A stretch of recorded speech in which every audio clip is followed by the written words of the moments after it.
Se alegre, meus amigos, nós estamos sim perto do fim. O Moraes está num estado de desespero patológico e cometendo sérios erros. Está se sentindo acuado, pela primeira vez está percebendo que ele não vai conseguir manter esse império que ele criou. E isso é perceptível nas ações e decisões dele ao longo dos últimos dias. Vamos pegar apenas os últimos 10 dias e você vai entender o nível de desespero dessa pessoa, porque está percebendo que ele já não tem mais a capacidade de se manter no poder. Primeiro, vocês se lembram quando ele tomou essa decisão. Moraes ele decidiu censurar Bolsonaro, impedir Bolsonaro de dar entrevistas. Neste momento, a própria imprensa que fez campanha para ele de forma fervorosa admitiu que ele estava exagerando, que isso era simplesmente irracional.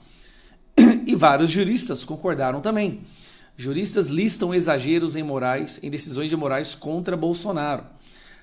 Isso foi só o começo. A partir desse momento, nós começamos a ter eventos e atos pelo resgate do Brasil, um movimento Reage a Brasil em todas as cidades do nosso país. E nós começamos a perceber que a população já não estava mais com medo, que o povo quer voltar para as ruas. E é buzinaço, adesivaço, faixas espalhadas pelo país, todo mundo pedindo fora Moraes. E não houve aquela reação da imprensa para defendê-lo. Isso aí tem que ser chamado a atenção. Não houve o que, como havia antes, uma reação fervorosa da imprensa, contundente, na defesa do Alexandre de Moraes, como se defendê-lo fosse defender a democracia. Muito pelo contrário, houve um afastamento da imprensa.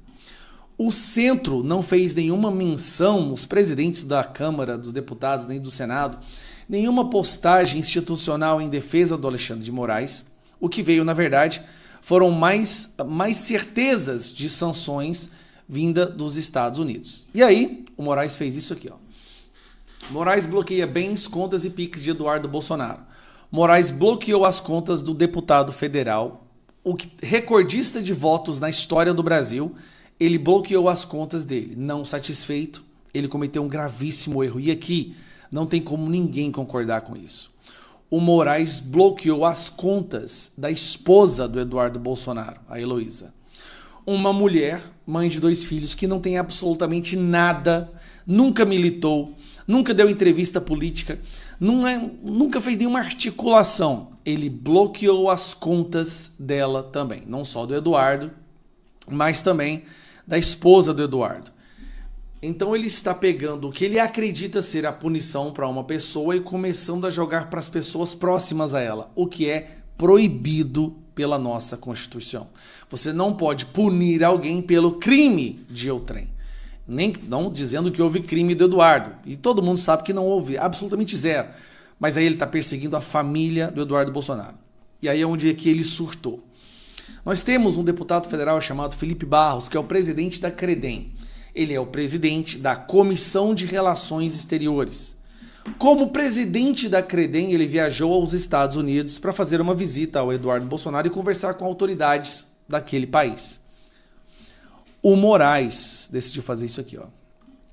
Moraes inclui deputado Felipe Barros em inquérito de Eduardo Bolsonaro. Ele incluiu o Felipe Barros, alegando que o Felipe Barros fez uma reunião para que teriam discutido sanções contra o ministro Alexandre de Moraes sob a alegação de suposta censura generalizada. Agora, o que você entende é o seguinte. O presidente da CREDEM foi para os Estados Unidos. O conteúdo da reunião ninguém sabe, mas Moraes já decidiu que é uma reunião contra ele. E se a reunião era contra ele, então era contra a soberania brasileira.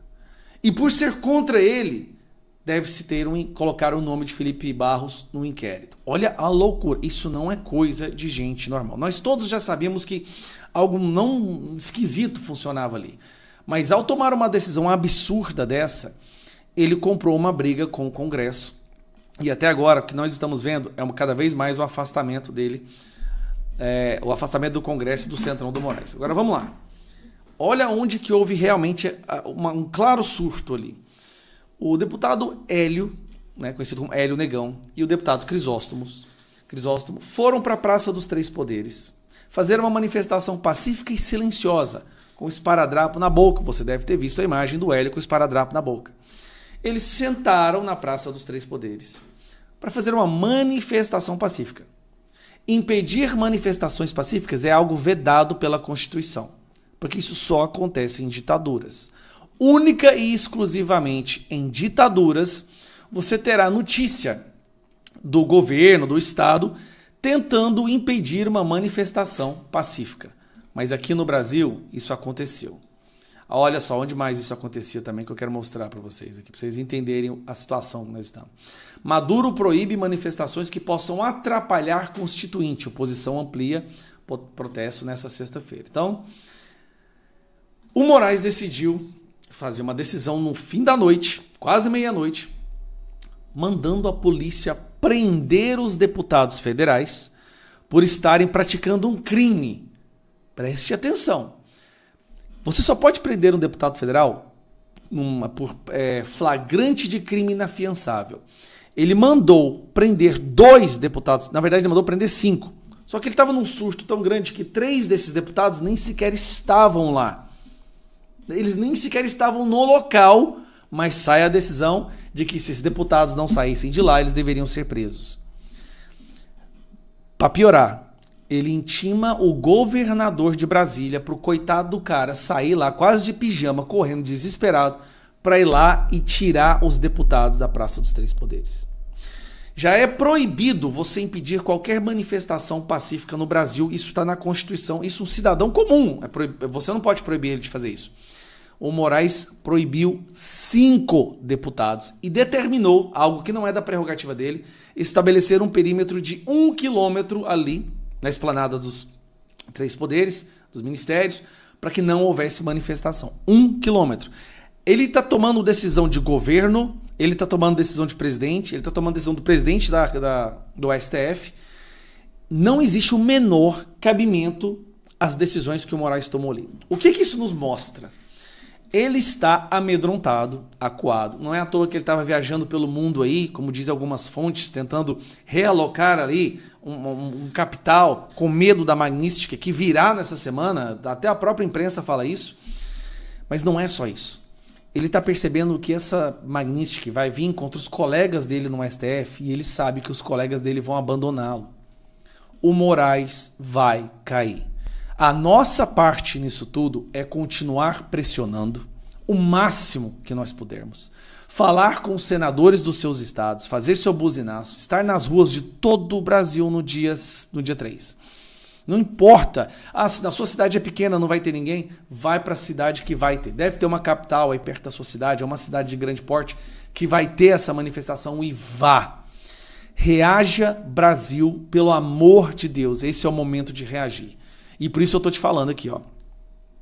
O que está vindo por aí, a pressão sobre ele, a forma como ele está acuado, cometendo erros de confundir mais com mas, as decisões dele estão saindo cheio de erros ortográficos.